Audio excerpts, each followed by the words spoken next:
The air in the mountain valley was turning crisp as the sun dipped behind the jagged peaks, painting the sky in strokes of orange and purple. Down below, the Mountain Ridge Folk Festival was coming alive in its final evening. The scent of pine needles mixed with the irresistible smell of fried dough and grilled onions, creating a perfume that hung over the sprawling grounds. From smaller tents scattered across the field, the gentle sounds of acoustic guitars and fiddles drifted out, each one a small island of music in the growing twilight. It was a place of peace, a pilgrimage for people who believed in the power of a simple song played with an honest heart. The main stage, a massive wooden structure strung with lights like a ship's rigging, stood at the center of it all. In front of it, a vast sea of people settled onto their blankets and fold-up chairs. They were a mix of old and young, some with weathered faces and gray hair tied in neat buns, others with flowing skirts and dreadlocks. But they were all here for the same reason. A low, expectant hum passed through them, a shared anticipation for the voice that had, for many, been the soundtrack to their lives. The legend of the old balladeer, the man who could tell a whole life story in 3 minutes and 6 chords, was the reason this festival existed. Backstage, the atmosphere was a different kind of energy. It was a controlled chaos of wires, road cases, and people moving with purpose. The festival director, a woman known for her sharp blazers and even sharper clipboard, was in her element. She barked orders into a headset, her eyes scanning every detail, ensuring that the evening would be flawless. For her, this festival wasn't just a party. It was a sanctuary for pure, unadulterated folk music, a fortress against the loud, synthetic noise of the modern world. Everything had to be perfect. In a quiet corner away from the bustle, the headliner himself was sitting on a worn wooden crate. He was a man in his 70s, with a face like a roadmap of a long and thoughtful life. His hands resting on his knees were large and gnarled, but they moved with a gentle grace when he held his guitar. He was sipping a cup of hot tea, his eyes closed, seemingly meditating. Nearby, a young man, his roadie for this tour, was quietly polishing a different kind of guitar. This one was an electric acoustic, a bit scuffed and worn, with a finish that suggested it had been played in 100 smoky bars, not just pristine folk festivals. The young man had long hair tied back in a messy knot and wore faded jeans and a simple t-shirt. He looked like he didn't quite belong, but his focus was entirely on the old man, his expression one of deep, unwavering respect. The old balladeer opened his eyes and caught the young man's gaze. He gave a slow, warm smile. The young man stopped polishing and stood up a little straighter. "Nervous, son?" the old man asked, his voice a low, gentle rumble. The young man just nodded, not trusting his own voice. The old man chuckled softly. "Don't be. It's just wood and strings. The important part is what you carry in here," he said, tapping his chest. "The heart of the song? Always play the heart." The young man absorbed the words as if they were sacred text. He had learned more from this man in a few months than he had in years of trying to teach himself. Suddenly, the quiet moment was shattered. A sharp, hacking cough came from the old man, followed by a gasp for air. He clutched at his chest, his face contorting in pain. The cup of tea fell from his hand, its contents spilling onto the dry dirt. The young man dropped his guitar and rushed to his side, but the old man was already sliding off the crate, his breath coming in ragged, shallow bursts. "Medic." The young man screamed, his voice cutting through the backstage noise. "We need a medic here." Panic erupted like a flash fire. People ran towards the commotion. The festival director, her face a mask of shock, pushed through the crowd. When she saw the old man on the ground, his face ashen gray, the clipboard slipped from her fingers and clattered to the ground. Her perfect festival, her carefully curated sanctuary, was crumbling before her eyes. A medic with a red cross on his vest knelt beside the old man, his movements quick and professional. He looked up at the director, his expression grim. "We need to get him out of here. Now, it's his heart." The next few minutes were a blur of frantic activity. An ambulance siren wailed in the distance, growing closer with each passing second. The old man was carefully lifted onto a stretcher, his eyes fluttering open for a moment. He looked at the young man, his gaze filled with a strange mix of apology and urgency. Then he was gone, swallowed by the crowd and carried away towards the waiting vehicle. The festival director was left standing in the sudden empty space, her mind racing. 10,000 people were out there, expecting a legend. And she had nothing. Absolutely nothing. She began to pace, her mind a storm of disastrous possibilities. A riot, a refund nightmare. The end of the festival's reputation. She grabbed the first musician she could find, a mandolin player from an earlier act. "Can you go on? Can you play for an hour?" The man looked terrified. "Ma'am, my set is 20 minutes of bluegrass." "I can't fill his shoes." "No one can." She asked another and another, but the answer was always the same. They were good musicians, but they weren't him. Out in the crowd, a low murmur was starting to build, confused and restless. The scheduled start time had come and gone, just as a cold knot of despair began to tighten in her stomach. A stagehand, a grizzled man who had seen it all, cautiously approached her. He gestured with his thumb towards the young roadie, who was standing off to the side, his face pale and his hands trembling as he stared at the empty space where the old man had been. "Ma'am," the stagehand said quietly, "that kid, he knows all the old man's songs. Every single one. I've heard him playing backstage, warming up. He sounds different, but he knows them. He could play." The director followed his gaze and her expression hardened. She looked the young man up and down, taking in his messy hair, his worn clothes, that electric guitar leaning against the amp. "Him?" she said, her voice dripping with scorn. "He looks like he should be at a rock concert, not here. He'll ruin it. He'll ruin everything." The stagehand just shrugged. "Maybe, or maybe he'll surprise us. What's the other option?" He had a point. The other option was a full-blown disaster. She looked out at the stage, then at the restless crowd, then back at the young man who looked like he was about to be sick. It was the worst possible idea, but it was the only idea she had.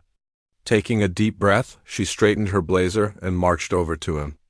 The young man looked up, his eyes wide with fear and disbelief, as she delivered the news that would change his life forever. "You're on," she said, her voice grim. "You have 5 minutes." The director's words, "You're on," didn't feel like an opportunity.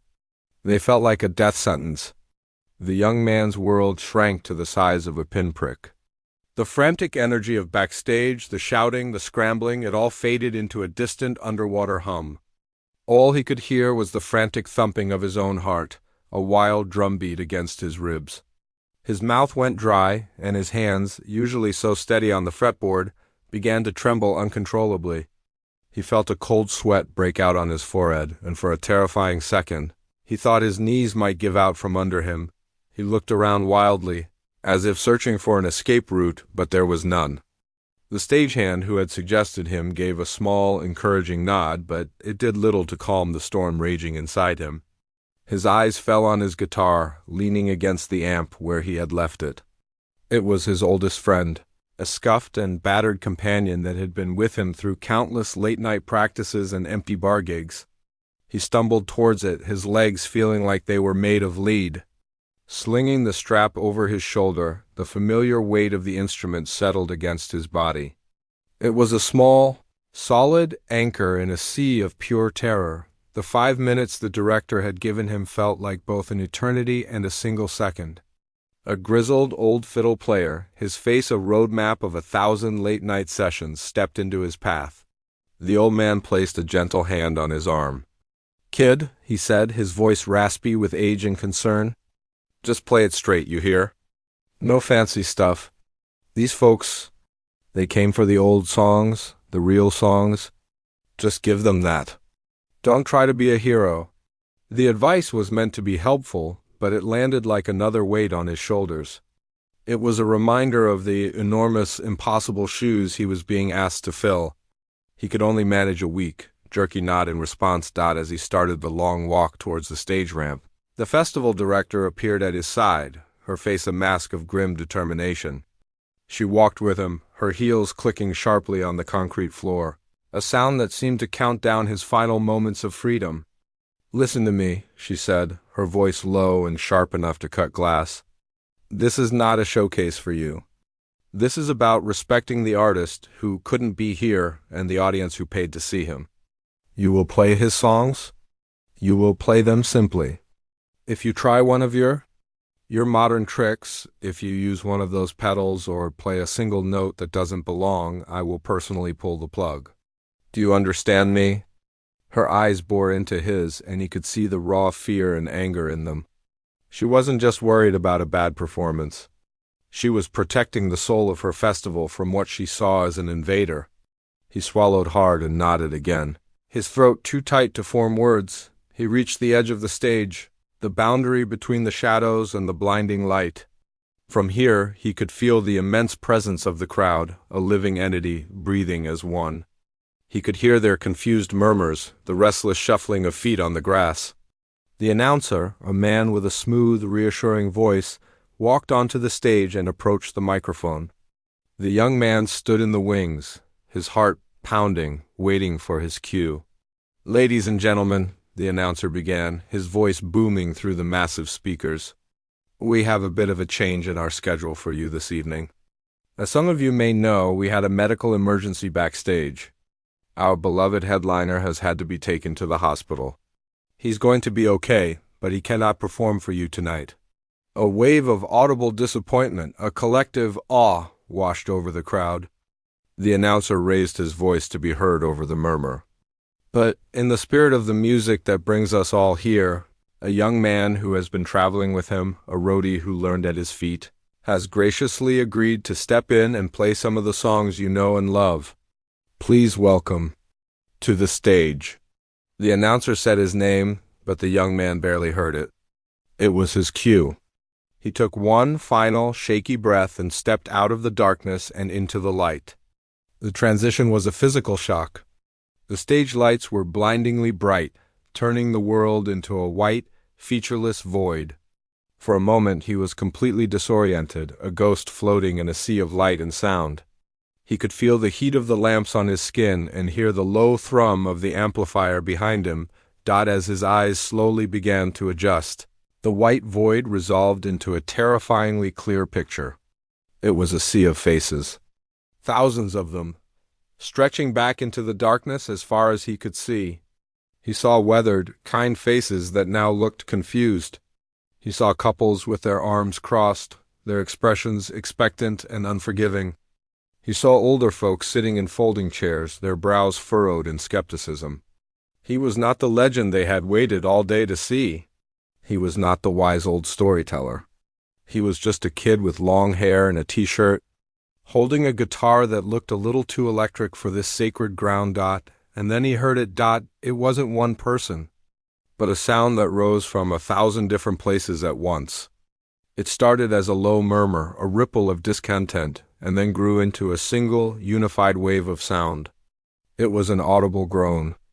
It was the sound of profound disappointment, of a collective letdown that was so powerful it felt like a physical force, pushing him backwards. It was a sound that said, "Who is this? And this isn't what we came for." It was the sound of an entire crowd deciding, before he had even played a single note, that he was going to ruin it. The groan subsided, but what replaced it was almost worse. A heavy, suffocating silence. It wasn't a peaceful silence. It was a waiting, judgmental silence. 10,000 pairs of eyes were fixed on him, and not a single one of them looked friendly.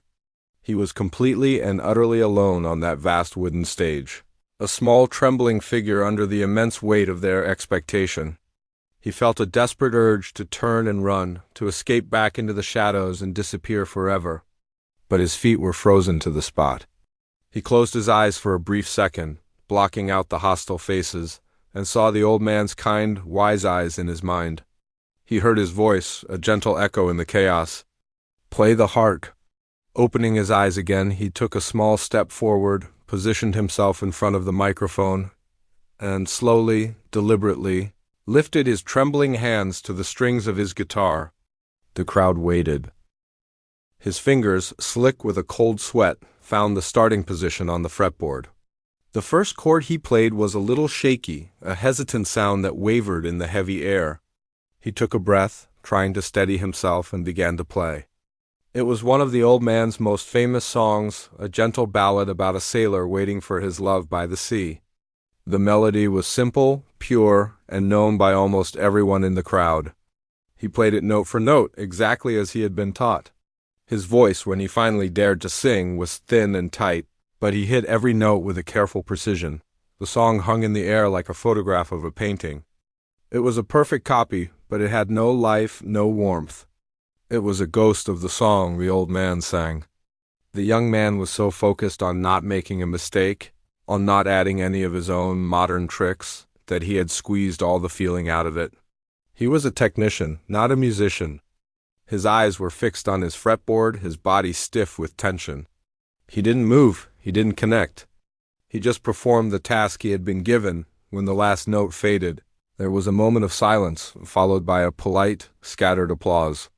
It was the kind of applause you give when you don't want to be rude, but you have no real desire to encourage more. It was a soft, clapping sound that was quickly swallowed by the night. It felt like a handful of pebbles thrown into a vast, empty canyon. Out in the crowd, people shifted in their seats. A few whispered to each other. Someone near the front took out their phone. The bright screen, a tiny star in the darkness, completely disengaged. The young man felt the disappointment like a physical blow. It was worse than the hostile groan from before. At least that was an emotion. This was indifference. This was the feeling of being forgotten while he was still standing right in front of them. He glanced towards the side of the stage and saw the director. Her arms were still crossed, but her expression had softened from anger to a kind of grim resignation. She looked like she was watching a car crash in slow motion. Helpless to stop it, he swallowed the lump in his throat and launched into a second song. This one was a bit more upbeat, a story about a traveling merchant. He tried to put a little more energy into it, tapping his foot slightly, letting his voice be a little stronger. But the fear was still a cage around his heart. He remembered the fiddle player's words, "Just play it straight." He remembered the director's threat, "I will personally pull the plug." So he held back. Every time an instinct bubbled up inside him to add a little run on the guitar, to bend a note with more soul, to let his voice crack with real emotion, he stamped it down. He played it safe, and the crowd drifted further away. The polite applause after the second song was even weaker than the first. More people were looking at their phones now. A couple in the third row got up and started to walk away, shaking their heads. The heavy blanket of silence that fell between the songs was becoming more and more suffocating. He could feel his chance, this once-in-a-lifetime, terrifying opportunity, slipping through his fingers like sand. He was ruining it, just like they knew he would. He was a boring, forgettable footnote to a disastrous night. He stood there for a long moment, the silence pressing in on him. The stage lights felt hotter than ever, baking the nervous sweat onto his skin. He looked out at the sea of faces, and they were no longer just skeptical. They were bored. Utterly, completely bored. He saw an old man with a magnificent white beard, his eyes closed as if he were trying to sleep through the noise. He saw a young woman with a child on her lap, and the child was fidgeting, pulling on her mother's shirt, wanting to leave. He saw a sea of blank, empty expressions, and then he saw something else. In his mind's eye, he saw the old balladeer, sitting on that wooden crate backstage, his face kind and wise. He heard his voice again, not the director's sharp commands or the fiddle player's cautious advice, but the old man's gentle teaching. "The important part is what you carry in here," he had said, tapping his chest. "The heart of the song, always play the heart." The young man looked down at his hands on the guitar. He was playing the notes, but he wasn't playing the heart. He was so afraid of disrespecting the old man's music by changing it that he was disrespecting it by letting it die. A song wasn't a museum piece to be kept under glass. It was a living, breathing thing. It was supposed to have a pulse, and he had just flatlined it. Something inside him broke. It wasn't a loud snap, but a quiet, clean crack, like a glacier calving a piece of ice into the sea. The fear didn't go away, but something else rose up to meet it. A defiance. A desperate need to make it right. He had already failed at being the perfect replacement. He had nothing left to lose. He had already started the intro to a third song, another gentle, familiar tune. He played the first few chords, the same safe, hollow sound as before. The crowd settled in for more of the same, their bodies slumping in resignation. And then, in the middle of a verse, he stopped. His hands fell silent on the strings. The music cut off abruptly, leaving a shocking, gaping hole in the air. The crowd stirred, a low murmur of annoyance rippling through them. "What's he doing now?" Someone muttered loudly. "Is he done?" A woman's voice called out. It was the ultimate failure. He was stopping mid-song. He was giving up. The young man stood there, his chest heaving. He looked out at all the confused, irritated faces. He stepped closer to the microphone, his hand shaking so badly he had to steady it with his other hand.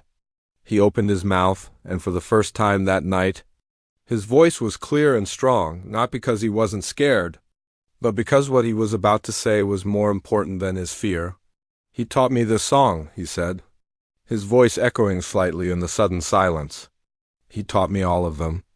He taught me to play them just like this." He gestured vaguely at his guitar. "But he also taught me that a song has to breathe. It has to be alive, or it's not really a song at all." For a moment after he spoke, there was only silence. It was a different kind of silence now, not the bored, heavy blanket from before, but a tense, electric quiet. The crowd was confused. A few people muttered, their annoyance clear. He had stopped the song, and now he was talking nonsense. But his voice, steady and clear, had a strange power to it. And a few people who had been looking at their phones now lifted their heads. Their curiosity piqued. He closed his eyes for a second, and when he opened them, the fear was still there, but it was no longer in charge. He took a deep breath, filling his lungs with the cool night air, and then he looked down at his guitar. He didn't start the song again from the beginning. He started from right where he had left off, but it was as if a different musician had taken over his body. His fingers, which had been moving with cautious precision, now danced across the fretboard. He played the same melody, but he bent the notes, stretching them like taffy, giving them a raw, crying voice that was full of a bluesy soul the old songs had never held before. He wasn't just playing the notes, he was painting with them. He added a little run here, a flick of a string there, small decorations that were completely his own, but somehow felt like they had always belonged. His voice, when he came back in, was no longer thin and tight. It was rich and powerful, filled with a gravelly emotion that made the simple words of the song feel like a desperate, heartfelt confession. The first few rows of the audience stared, their mouths slightly agape. The change was so sudden, so shocking, that they didn't know how to react. The man with the white beard opened his eyes, a look of deep concentration on his face. The young woman with the fidgeting child stopped trying to quiet her son and listened, her own body leaning forward. Then, the young man did something that no one expected. He reached down with his foot and tapped a small pedal on the floor. A short phrase he had just played on his guitar echoed back, looping perfectly. He played another layer on top of it, a driving, rhythmic chord progression. Then another. And another. Right there on the stage, in front of 10,000 people, he was building a song from scratch, layer by layer, creating a one-man band that was both complex and thunderously simple. He was the bass, the drums, the rhythm guitar, and the lead singer all at once. The effect was mesmerizing. The gentle folk ballad was transforming into something else entirely. It was still the same song, the same story, but it was now an anthem. It had a heartbeat, a powerful, thumping pulse that you could feel in your own chest. The skeptical arms began to uncross. Feet that had been still started to tap, first tentatively, then with more confidence. A man in a flannel shirt nodded his head in time with the beat, a slow smile spreading across his face. The young man was lost in the music now. His eyes were closed, his body swaying to the rhythm he had created. The sweat was pouring down his face, but he didn't seem to notice. He was no longer the scared roadie trying to fill a legend's shoes. He was a creator, a conduit for the pure, wild energy of the song itself. He played a blistering guitar solo that was not about showing off, but about telling a story with 6 strings. It wailed, it screamed, it whispered, it sang. It was the sound of the sailor's loneliness, the merchant's adventure, the heartache and the joy of 1,000 different lives, all packed into a few breathtaking moments. Something was shifting in the crowd. The energy was contagious. A young woman with flowing dreadlocks who had been sitting near the back stood up. She started to dance, a slow, swaying motion at first, then more freely, her arms outstretched towards the stage. People around her looked at her, then at each other, and a few more people stood up. A couple in their 50s, holding hands, got to their feet and started to dance in the small space between their chairs. It was a ripple effect. Backstage, the festival director had dropped her clipboard. It lay forgotten on the ground at her feet. Her arms were no longer crossed. They hung limp at her sides. Her mouth was slightly open, her face a mask of utter disbelief. The grizzled old fiddle player stood beside her, his eyes wide, a slow grin spreading across his weathered face. "Well, I'll be," he whispered to no one in particular. "He's not just playing the heart. He's setting it on fire." The wave of standing people spread through the crowd like wildfire. Soon, entire sections were on their feet. The polite, detached audience was gone, replaced by a living, breathing, dancing organism. People were cheering now, not just at the end of a song, but in the middle of it, shouting words of encouragement as the young man poured every ounce of his soul into the music. He was pushing the song to its limits, and they were right there with him. Pushing with him, he built the music to a final, explosive crescendo. All the layers he had created, the driving rhythm, the crying melody, the thundering bass swirled together into a massive, beautiful storm of sound. He sang the final line of the song, his voice soaring over the music. And then he brought his hand down hard on the strings of his guitar, playing one final, screaming chord that seemed to shake the very ground. He held the note, letting it hang in the mountain air, a raw, powerful sound that was full of everything he had been holding back.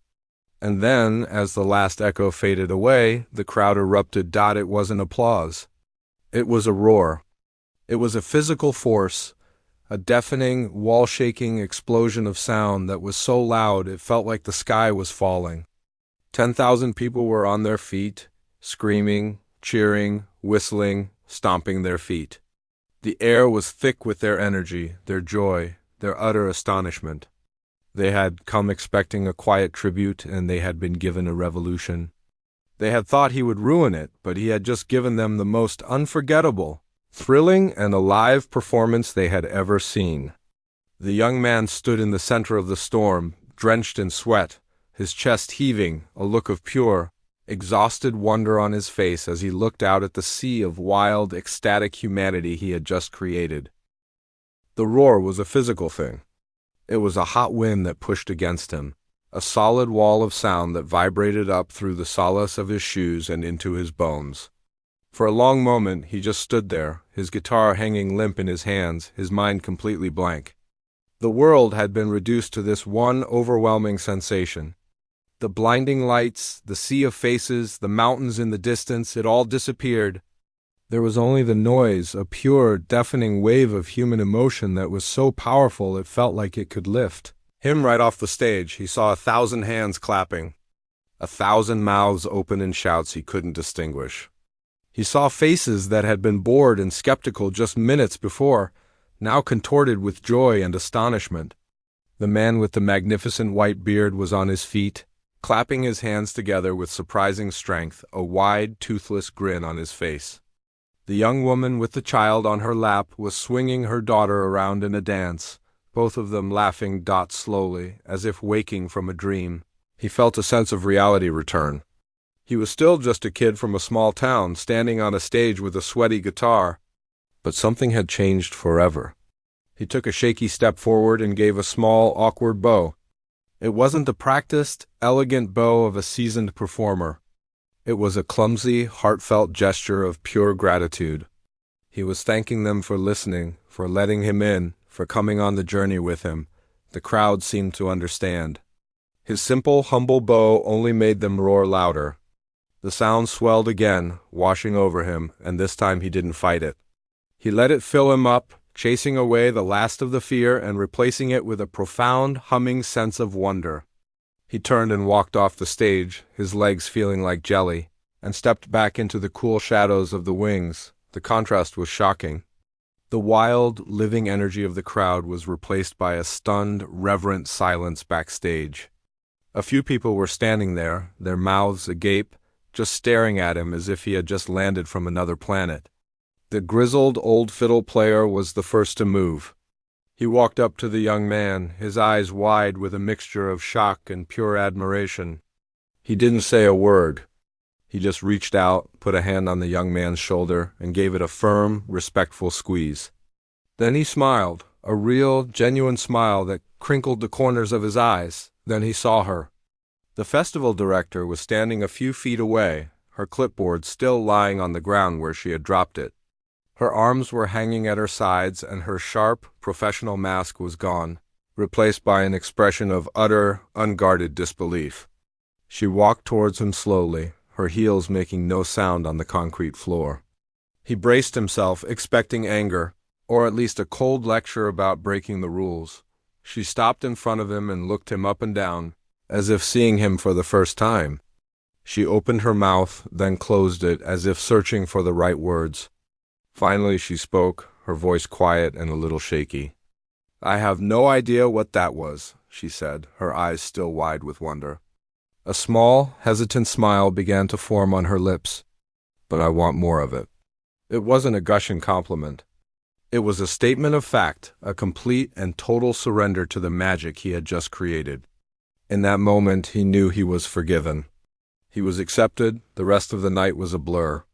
He was surrounded by the other musicians, all of them wanting to shake his hand, to ask him how he did it, to tell him how his music had made them feel. They were no longer the gatekeepers of tradition. They were fellow artists, inspired by his audacity and his heart. He packed up his guitar in a daze, his hands moving on autopilot while his mind replayed the sound of the crowd. The feel of the music, the look on their faces as he walked out into the cool night air. The festival grounds were still buzzing. People were leaving, but they weren't just shuffling towards their cars. They were talking, arguing, laughing, reliving every moment of the performance. He walked among them, unnoticed in the crowd, a ghost in his own story. He heard snippets of conversation as he passed. "I've been coming to this festival for 20 years, and I have never, ever heard anything like that," a man said to his wife. His voice filled with excitement. "He took that old song and he turned it inside out." Another person exclaimed, "It was like I was hearing it for the first time." "My grandson was texting me the whole time," an elderly woman said, showing her phone to a friend. He said, "That's what I call music." "Can you believe it? We finally found something we both love." The young man smiled to himself. He had not just played a concert. He had started a conversation. He had built a bridge between the old and the new, showing them that they weren't so different after all. The next morning, the sun rose over the quiet festival grounds. The trash was being collected, the tents were being taken down, and the mountain air was once again filled with only the sounds of nature. The festival director sat in her small office, a cup of coffee in her hand, reading the reviews on her laptop. A slow, satisfied smile spread across her face. The headline said it all, a historic moment at Mountain Ridge. The future of folk arrives in a blaze of glory. The kid who saved the festival and redefined its soul. She looked out her window at the empty stage and knew, with absolute certainty, that her festival would never be the same. And that was a good thing. Meanwhile, the young man was loading his battered guitar into the back of his old car. He was tired, his muscles ached, and his voice was hoarse, but he felt more alive than he had ever felt in his life. His phone buzzed in his pocket. He pulled it out, expecting it to be a text from a friend who had seen a video online. But it wasn't. It was a message from an unknown number. He opened it, and his heart caught in his throat. The message was short. It was from the old balladier's wife. "He's stable," it read. "He's watching the videos. He's smiling." A moment later, another message came through, this one dictated by the old man himself. It was just a few simple words, but they meant more than any roaring crowd or glowing review ever could. "Heard you made them go wild," the message said. "Proud of you." Now go write your own songs." The young man read the words again and again, a slow smile spreading across his face. He looked up at the mountains, bathed in the morning sun, and felt a sense of peace settle over him. He had walked onto that stage as a replacement, a copyist, a kid trying to be someone else. But he was walking away as himself. The old man had given him the songs, but last night he had found his own voice. And the world, it turned out, was ready to listen.